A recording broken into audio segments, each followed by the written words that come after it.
Oi, pessoal, tudo bem? Eu me chamo Larissa, sou acadêmica de medicina aqui da FURG, sou uma das monitoras de farmacologia e hoje a gente vai conversar sobre a farmacologia dos lipídios e do colesterol, especificamente os hipolipemiantes, que são os fármacos que atuam nessa regulação de tudo isso. Então, os temas que a gente vai abordar hoje vai ser o metabolismo do colesterol, metabolismo dos lipídios, doença arterial coronariana, o tratamento da hipercolesterolemia com as estatinas, ezetimiba, resinas de ligação de sais biliares e inibidores da PCSK9, e o tratamento da hipertrigliceridemia, com a niacina, ou vitamina B3, os fibratos e os ácidos graxos ômega 3. Então, o metabolismo do colesterol, como funciona? A gente vai ter a síntese endógena, que é a síntese do nosso próprio corpo de colesterol. Cerca de 70 a 80% do colesterol é produzido pelo próprio organismo, principalmente no fígado e no intestino, e o precursor disso tudo é a acetil-CoA-no-citosol.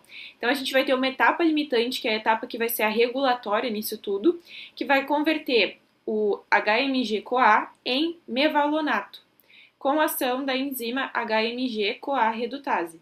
Então, ela é a enzima-chave nesse processo, ela está presente no retículo endoplasmático e a regulação acontece por feedback negativo, ou seja, se os níveis de colesterol intracelulares subirem muito, vai inibir a ação da HMG-CoA redutase para parar de produzir esse colesterol. Além disso, a gente vai ter a absorção exógena pelos produtos oriundos da nossa dieta, pelos alimentos, origem animal, e o colesterol ele vai ser solubilizado em micelas pelos sais biliares. Então, ele vai entrar dentro do enterócito, que são aquelas células que estão presentes no nosso intestino, através da proteína NPC1L1.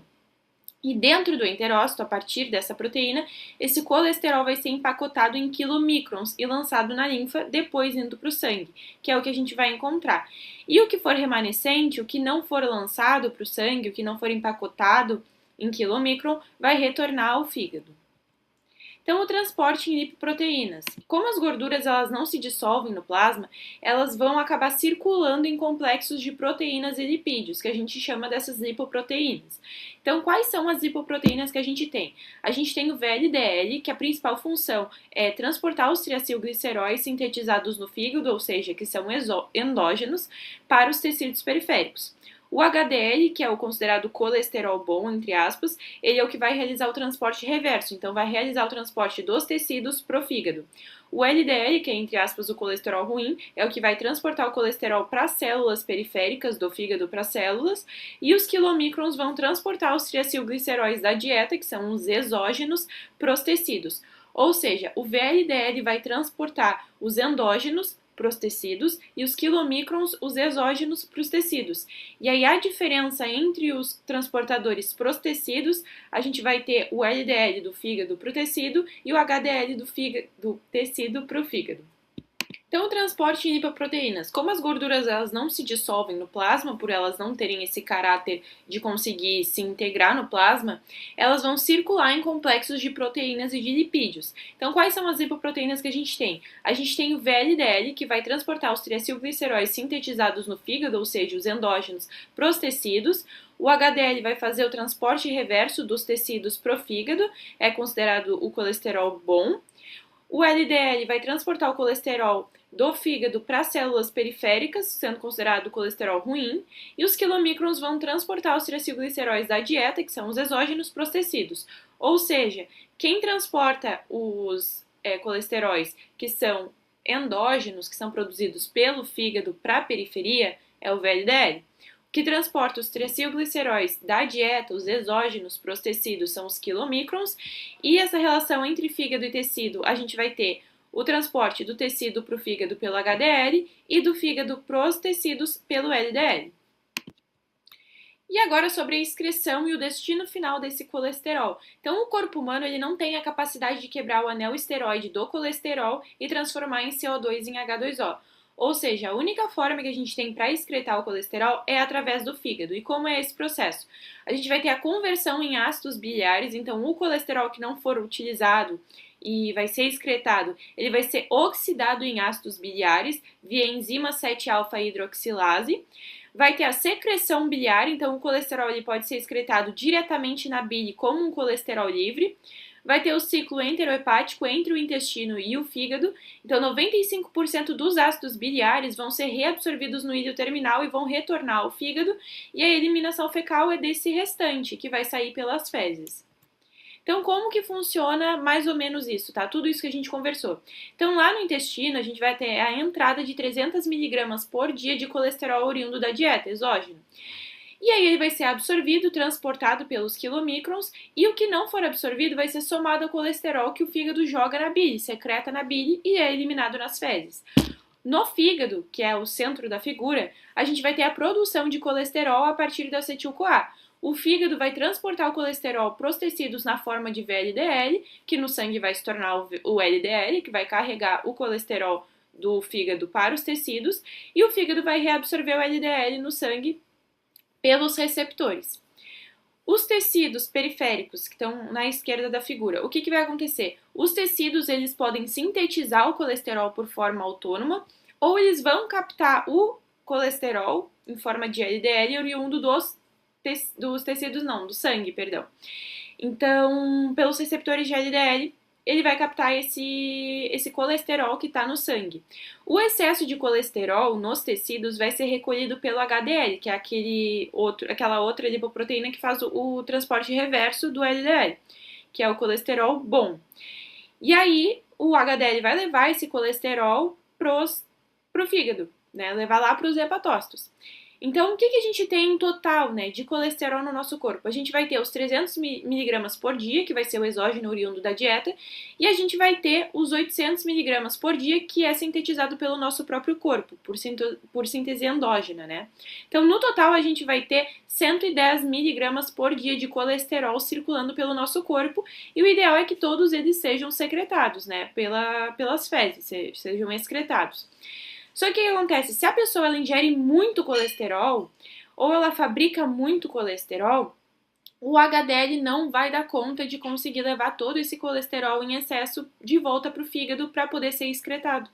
Então vai sobrar LDL nos tecidos periféricos e isso vai infiltrar nas artérias, que é o que a gente chama a longo prazo da formação das placas de ateroma na aterosclerose, que é uma doença periférica que a gente vai ter nos vasos com o acúmulo desse colesterol que não consegue ser excretado como ele deveria ser. A gente deveria ter a ingestão e a excreção, né, de toda essa quantidade de colesterol por dia, só que se a gente come colesterol em excesso, se a gente ingere colesterol em excesso, não dá conta, essa conta não vai fechar. Tá? O HDL não vai dar conta de todo esse colesterol em excesso e acaba que a gente vai ter esse colesterol se acumulando nas paredes das artérias, tá? Causando essas obstruções.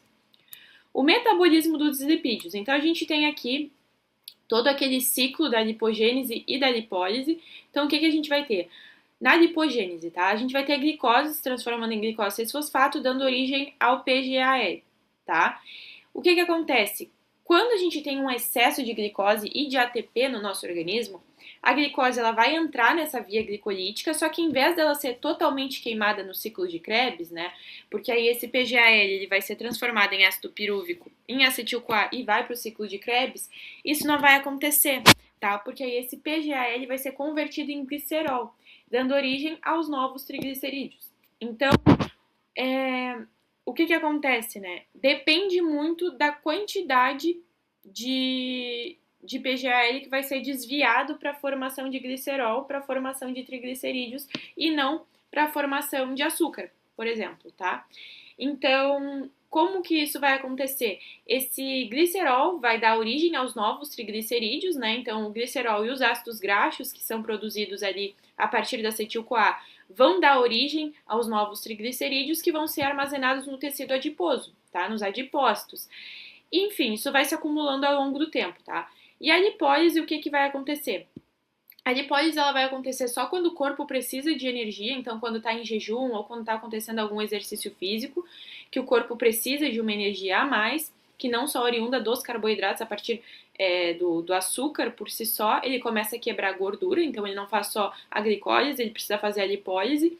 Então os triglicerídeos armazenados nos adipócitos, eles vão ser quebrados em glicerol e em ácido graxo, que são os seus precursores, e o glicerol ele pode entrar na via glicolítica para gerar energia ou fazer gliconeogênese, e os ácidos graxos vão sofrer a beta-oxidação para gerar os grupos acetil, e consequentemente o acetil-CoA.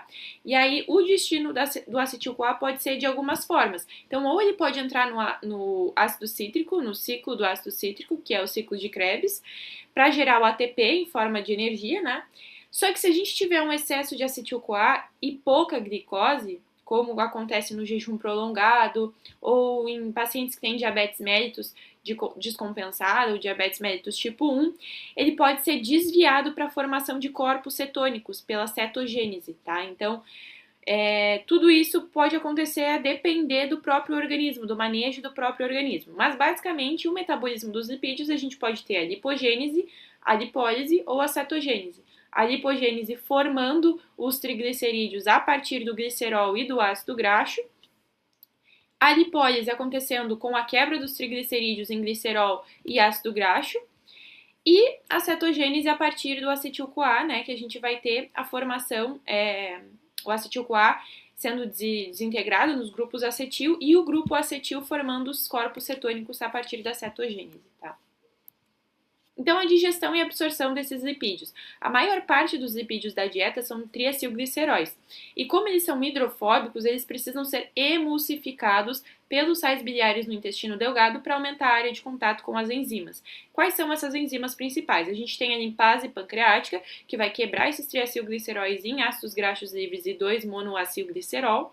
A gente vai ter a formação de micelas, que vão facilitar o transporte através da membrana dos enterócitos, e os quilomicrons, que a gente já conversou, que aí dentro da célula intestinal os lipídios vão ser reesterificados e empacotados em lipoproteínas, chamadas quilomicrons, que vão ser lançados na linfa e depois vão se direcionar ao sangue. Então, a beta-oxidação, que é o catabolismo, ele vai acontecer quando o corpo precisa de energia, como eu já falei, e os ácidos graxos vão ser oxidados na mitocôndria. Então, a gente vai ter a mobilização com a lipase sensível ao hormônio, lipase hormônio sensível, que vai ser ativada por glucagon ou por adrenalina, quebrando, catalisando esses triacilgliceróis no tecido adiposo, em glicerol e ácidos graxos. Então, vai ter a ativação e o transporte, então esse ácido graxo vai ser ativado em acil-CoA, vai entrar na mitocôndria via a lançadeira da carnitina, e a gente vai ter a beta-oxidação, que vai acontecer em ciclos, e cada volta o ácido graxo vai perder 2 carbonos na forma de acetil-CoA, gerando NADH e FADH2.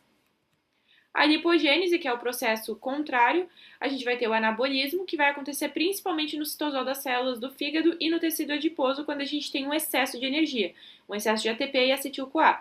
O precursor vai ser o acetil-CoA, que vai sair da mitocôndria como citrato, e o passo limitante nisso tudo é a conversão do acetil-CoA em malonil-CoA pela enzima acetil-CoA carboxilase, que é dependente de biotina. E a gente vai ter o complexo ácido graxo sintase, que vai adicionar sucessivos carbonos até a gente formar o palmitato com 16 carbonos. E a cetogênese vai acontecer em estados de jejum prolongado ou na diabetes mellitus descompensada, e aí o excesso desse acetil-CoA no fígado vai ser convertido em corpos cetônicos, em acetoacetato, beta-hidroxibutiranato e acetona, e vai servir como uma fonte alternativa de energia para o cérebro e para os músculos quando eles precisam dessa energia de forma rápida. A doença arterial coronariana, qual é a definição e a fisiopatologia? Então, ela é definida como resultado do desequilíbrio entre a oferta e a demanda de oxigênio pelo miocárdio. Geralmente é causado pela aterosclerose nas artérias coronárias, que é essa formação dessas placas de gordura. E a doença arterial coronariana vai iniciar com uma disfunção no endotélio dos vasos, evoluindo para a formação dessa placa de ateroma. Então, como que ocorre a formação dessa placa? A gente vai ter um acúmulo de lipoproteínas, o LDL, na túnica íntima desses vasos, dessas artérias, e a gente vai ter uma oxidação do LDL, fazendo um recrutamento de macrófagos, o que vai levar à formação de uma estria gordurosa e de uma capa fibrosa. E qual a diferença entre a placa estável e instável? Na estável, a gente vai ter uma capa fibrosa espessa e um core lipídico pequeno, ou seja, as proteínas, o LDL, né, as lipoproteínas, vão ser menores e mais densas. E vai causar isquemia, que é o desequilíbrio entre a oferta e a demanda de oxigênio em situações de esforço, que vai caracterizar a angina estável. Na instável, a gente vai ter uma capa fina, rica em mediadores inflamatórios, e o risco dela vai ser de ter uma ruptura dessa placa e uma trombose aguda. Por quê? Porque essa capa de gordura, ela vai estar lá na artéria, tudo tranquilo, só que se eu tiver um desprendimento de pelo menos alguma parte dessa placa de gordura e ela estiver na circulação sanguínea, né, circulação sistêmica, ela pode ir para qualquer lugar do corpo. E quando ela encontrar um vaso de menor calibre, uma artéria de menor calibre, ela vai ocluir a passagem de sangue para esse local, levando ao infarto daquela área, né? Então, o que pode causar é justamente essa trombose aguda, que caracteriza síndromes coronarianas agudas e caracteriza, por exemplo, o infarto agudo do miocárdio ou um acidente vascular encefálico, por exemplo, também. Que é justamente quando essa placa de aterosclerose vai se desprender e encontrar um vaso de menor calibre e vai ocluir a passagem de sangue a partir dali. Então, aqui os estágios da aterosclerose. A gente vai ter as funções normais, depois o início da disfunção endotelial, a formação da placa aterosclerótica e a ruptura dessa placa formando uma trombose aguda. Então, quais as manifestações clínicas? Vai variar de acordo com a gravidade da obstrução e a rapidez da instalação. Então, a gente tem angina estável, que é aquela dor pré-cordial, opressiva, desencadeada por um esforço ou por estresse, que vai aliviar com repouso. Então, o paciente vai referir que aquela angina, aquela dor no peito, ela vai parar quando ele parar também de, sei lá, varrer a casa ou de subir uma escada, por exemplo, ou com nitratos, que vão ser os fármacos específicos que vão fazer essa vasodilatação. E a síndrome coronariana aguda, a gente vai ter a angina instável, que vai ser uma dor mesmo em repouso, mesmo sem exercício físico, ou progressiva, sem elevação dos marcadores de necrose miocárdica, que é a troponina. Então, a gente ainda não teve o infarto, propriamente dito, tá? E a gente tem um infarto agudo do miocárdio sem supra de ST, que a gente vai ter uma isquemia subendocárdica com marcadores positivos, esses marcadores de necrose miocárdica, e o infarto agudo do miocárdio com supra de ST, que aí a gente vai ter uma oclusão total dessa artéria, uma isquemia transmural. E aí a gente precisa da reperfusão imediata, tá? Então aqui é um exemplo para vocês entenderem do infarto com supra e infarto sem supra, a gente vai ter uma mudança. E o diagnóstico, a gente pode ter ele sendo não invasivo, com ECG sendo o padrão ouro inicial, teste ergométrico, ecocardiograma com estresse e angiotomografia das coronárias. E o invasivo a gente tem a cineangiocoronariografia, que vai ser o famoso cateterismo. Então ele vai definir a anatomia daquela artéria, todo o contexto em que ela está inserida e a necessidade de intervenção, seja com angioplastia com stent, que é colocar aquela molinha, como o pessoal popularmente fala, ou a cirurgia de revascularização miocárdica, que é a cirurgia, né, cardíaca aberta, tá? Então, aí precisa fazer uma intervenção mais agressiva, mais invasiva. Então, agora falando sobre o tratamento da hipercolesterolemia. A gente vai ter as estatinas como a principal classe de medicamentos associadas, tá? É uma das mais presentes no cotidiano, que a gente mais vai ver os pacientes fazendo uso. Então, a característica é reduzir o LDL ao mesmo tempo que pode reduzir a síntese e os níveis de triglicerídeos. E, ao mesmo tempo, também aumentar o HDL.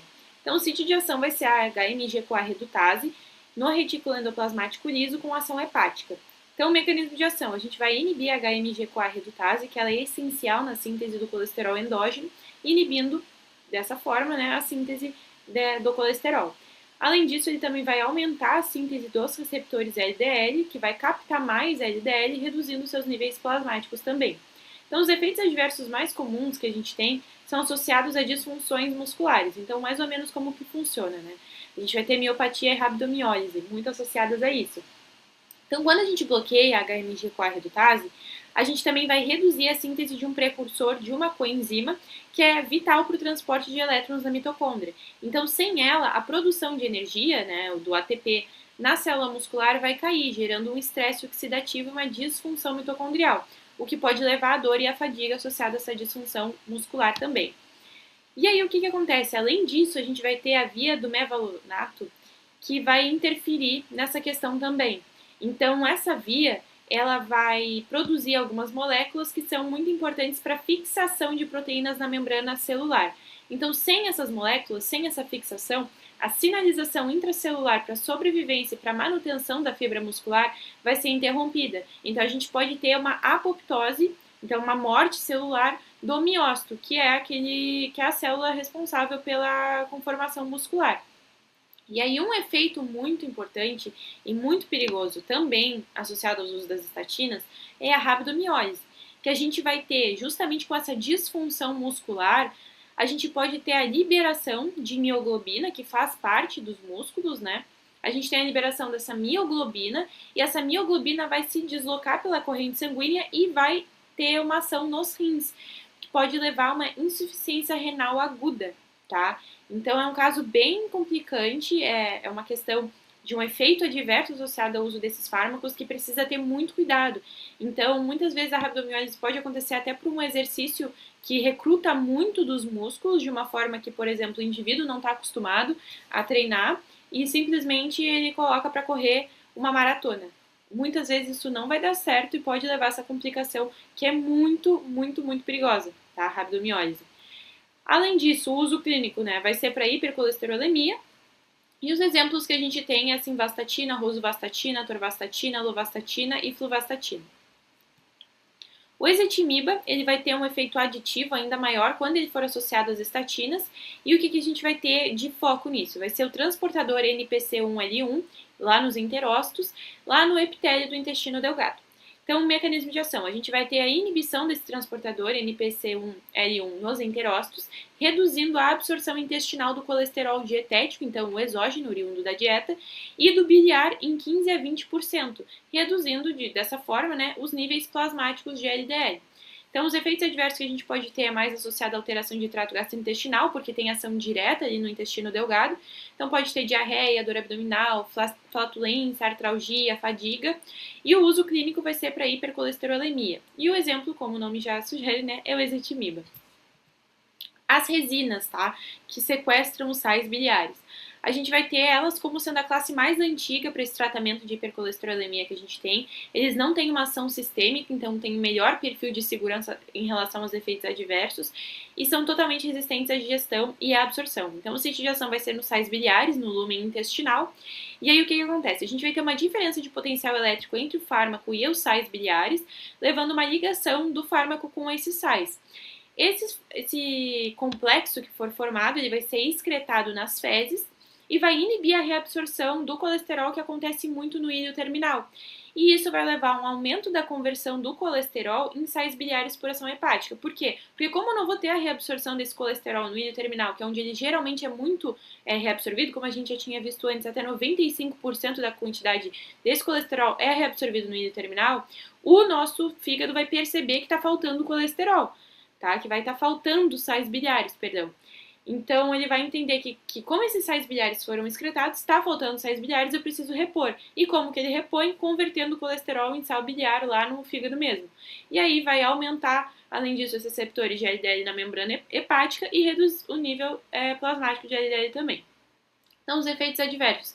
A gente vai ter constipação, flatulência, esteatorreia, que a gente vai ter a liberação de bile nas fezes, elevação de triglicerídeos, que é um efeito contraditório, que acontece por quê? Então, as resinas, elas vão impedir a reabsorção dos sais biliares, porque eles vão ser excretados nas fezes, né?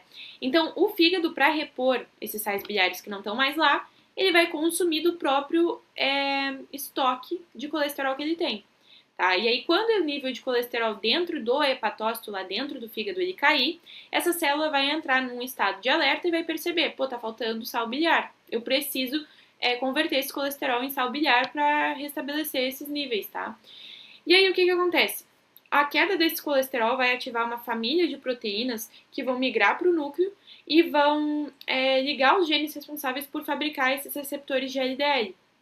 O que vai ser bom, por quê? Porque quanto mais receptores de LDL eu tenho, mais eu vou reduzir os níveis plasmáticos desse LDL, vou reduzir a quantidade de LDL no sangue e vou fazer um recrutamento desse LDL de novo pro fígado, tá? Então eu vou pegar o colesterol que está no sangue pro fígado para eu poder recrutar ele para lá e converter em sal biliar, tá? Então essas mesmas proteínas, né, que vão fazer essa síntese desses receptores de LDL, eles também vão ativar a via da lipogênese, tá? Para formação de gordura a partir desses precursores.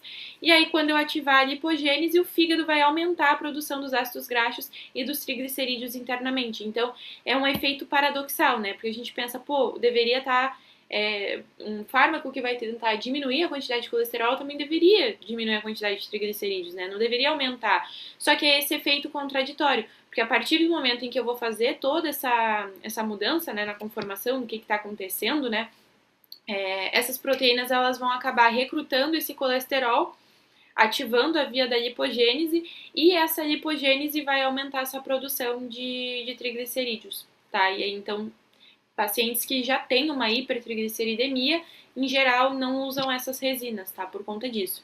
E a má absorção de vitaminas é uma outra característica também. E aí, uso clínico, hipercolesterolemia, principalmente a redução do LDL-C. O LDL-C, ele é a lipoproteína, né, de baixa densidade, que é o LDL mesmo, só que quando é pedido esse exame, por exemplo, para avaliar esses níveis, ele vai medir a quantidade de colesterol que está sendo carregado pelas partículas de LDL, e não o número de partículas de LDL, tá? Então, o uso clínico é para reduzir essa quantidade de colesterol carregada por cada molécula de LDL, tá? E os exemplos, colestiramina, colestipol e colesevelam. E uma outra classe, que é a última classe da hipercolesterolemia, são os inibidores da PCSK9. Então, a característica, são usadas com as estatinas quando a dose máxima dessas estatinas não reduzir os níveis de colesterol de forma eficiente, e o sítio de ação vai ser essa proteína PCSK9 lá nos hepatócitos, lá no fígado. Então, o mecanismo de ação, a gente vai ter uma inibição dessa proteína PCSK9 por um anticorpo monoclonal, tá?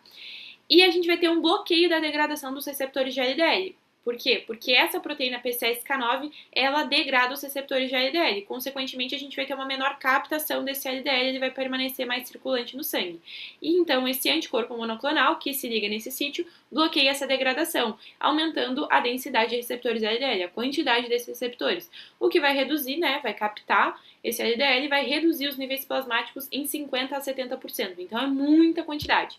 Os efeitos adversos são raros, por quê? Porque tem uma alta especificidade, é um anticorpo monoclonal, então ele se liga especificamente ali na proteína PCSK9 e o efeito é bem específico. E o uso clínico é para hipercolesterolemia e geralmente é reservado para prevenção secundária de alto risco cardiovascular ou em pacientes com intolerância grave à estatina, tá? Porque é um fármaco que vai ser bem mais caro por ser um anticorpo monoclonal, então o tratamento é muito, muito, muito mais caro. Os exemplos é o evolocumab e o alirocumab. Então, sobre o tratamento da hipertrigliceridemia.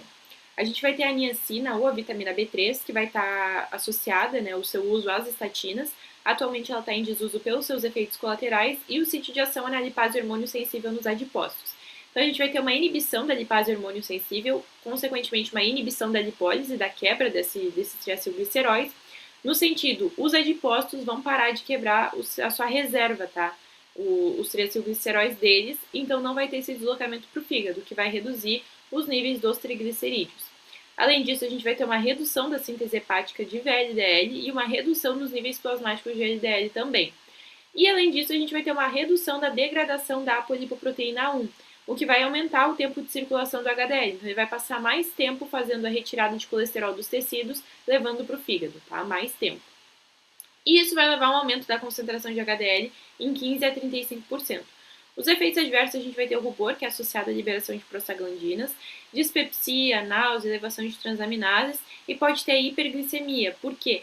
Porque na niacina, ela vai ter uma elevação aguda dos níveis de ácidos graxos, tá, livres no sangue, e isso pode levar a um estado de resistência insulínica periférica, tá? Além disso, a gente pode ter uma hiperuricemia, por quê? Porque a niacina, ela vai ser excretada pelos rins, e nos rins a gente vai ter o mesmo transportador para excretar a niacina e para também secretar o ácido úrico, tá? Pela urina. Só que a niacina, ela vai ter uma preferência nesse transporte, o que vai levar a um acúmulo de ácido úrico no sangue, porque ele não vai ser liberado. E pode levar justamente a essa elevação nos níveis plasmáticos, levando a hiperuricemia. O uso clínico a gente tem para hipertrigliceridemia e para hiperlipidemia combinada familiar, e aí a niacina.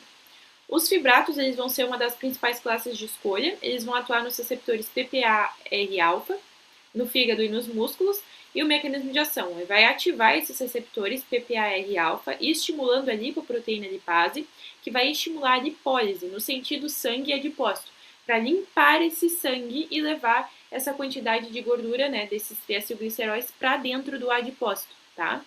Isso vai reduzir os triglicerídeos em 30% a 50%. Além disso, vai estimular, né, vai reduzir, a síntese hepática de VLDL, aumentando as apolipoproteínas A1 e A2, aumentando os níveis plasmáticos de HDL. Então, mais transporte do colesterol da periferia para o fígado, né, para os hepatócitos. E a gente vai ter também a redução da apolipoproteína C3, que vai facilitar a lipólise, tá? Então, vai estimular ainda mais a lipólise no sentido de retirada desse triacilglicerol do sangue, para levar para o armazenamento, para o estoque no adipócito. Os efeitos adversos é a alteração de trato gastrointestinal, a litíase, porque a bile ela vai ser composta por 3 fatores, né? A gente vai ter colesterol, sal biliar e lecitina. Se a gente tem algum tipo de desequilíbrio nisso aí, a gente pode ter como resultado alguma alteração na composição dessa bile. Com os fibratos, o uso desses medicamentos, a gente vai ter mais colesterol e menos sais biliares. Isso vai levar a uma bile supersaturada. E aí o excesso desse colesterol que não conseguir mais ficar dissolvido na bile, ele vai começar a se cristalizar e vai começar a formar os cálculos de colesterol, tá? Além disso, a miopatia associada às estatinas, né, quando tem o uso desses medicamentos também, e arritmias, que é um risco bem mais raro. O uso clínico vai ser para hipertrigliceridemia e os exemplos é gemfibrosil, fenofibrato e ciprofibrato. E a gente tem os ácidos ômega 3 para finalizar. Então, eles são suplementos nutricionais de venda livre, mas é importante lembrar que a dose para suplementação é bem diferente da dose para essa ação farmacológica na hipertrigliceridemia. São derivados de óleos de peixes de águas frias ou algas e têm um perfil de segurança muscular bom. Então, o sítio de ação vai ser a enzima diacilglicerol aciltransferase e os receptores PPAR-alfa vai ter ação no fígado e nos músculos. Então, a gente vai ter a inibição dessa enzima, inibindo a lipogênese, que é essa formação de gordura, e vai ter a redução da produção de VLDL como consequência. Além disso, vai ter interação com esses receptores PPAR-alfa, estimulando a lipoproteína lipase e estimulando a lipólise, tá? Para essa quebra, para a gente conseguir limpar, entre aspas, né, o sangue. E isso vai levar a uma redução dos triglicerídeos em 25 a 50%. Os efeitos adversos a gente pode ter náusea, diarreia, hemorragia, porque tem um efeito antiagregante e antiplaquetário, e um aumento do LDL-C, tá? Que é um efeito contraditório, mas ele pode acontecer, então em pacientes com hipercolesterolemia tem que ser usado com cuidado. Uso clínico para hipertrigliceridemia e os exemplos a gente tem o EPA e o DHA. Tá? E é isso, pessoal. Espero que tenha ficado mais claro para vocês. Espero que vocês tenham conseguido entender as diferenças entre as classes, os usos, né? Apesar de muitas vezes o uso para hipercolesterolemia e o uso para hipertrigliceridemia se juntarem no mesmo fármaco, existe essa distinção, então é muito importante a gente saber essas diferenças, os mecanismos de ação, os efeitos adversos e quando que a gente tem que ser mais cauteloso na prescrição desses medicamentos. Então, agradeço muito a atenção de todos vocês. O meu contato por e-mail está aqui no slide, então podem mandar mensagem caso tenham alguma dúvida. E além disso, também quem tem o meu contato pode sentir à vontade para conversar comigo no WhatsApp perguntando alguma coisa sobre essa aula também, tá? Então é isso, muito obrigada pela atenção.